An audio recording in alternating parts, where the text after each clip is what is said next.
organize, mountains move. When we mobilize, nations change.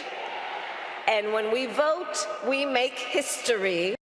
That is Democratic presidential candidate, Vice President Kamala Harris. Harris spent much of yesterday engaging with black women voters in Indianapolis. And tonight, we're delving into the impact that Harris's speech in front of members of the Zeta Phi Beta sorority may have had.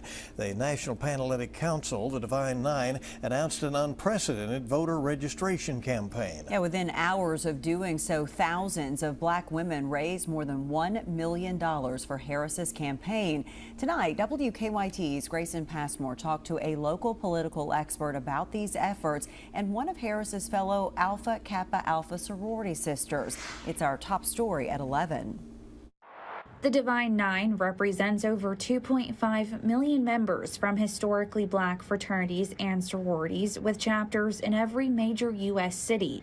And it has significant history of mobilizing political participation. We're seeing this new energy, and I think younger voters are incredibly engaged, and also seeing, members of the Divine Nine being engaged as well, right? They're joining that. Along with Vice President Kamala Harris, Dr. Renetta Davis is a member of Alpha Kappa Alpha Sorority Incorporated. She says with Harris running for president, they've seen the intergenerational organizing of black women and men. Representation matters so much. And so for a lot of us, for black women, seeing someone who looks like us, right?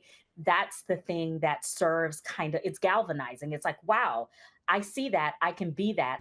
After Biden officially stepped down on Sunday, more than 44,000 black women joined a Zoom call that raised more than $1.5 million for Harris's campaign. Harris's emergence as the likely presidential candidate has caused some voters who would not have been paying attention to get excited and pay attention. Political expert Dr. Stephen Voss says the excitement Harris is generating among people of color could result in a higher turnout in some communities in what could be a close election. It's not clear that Harris is going to be any more appealing as a political leader to young voters, and especially young progressive voters, than Biden was.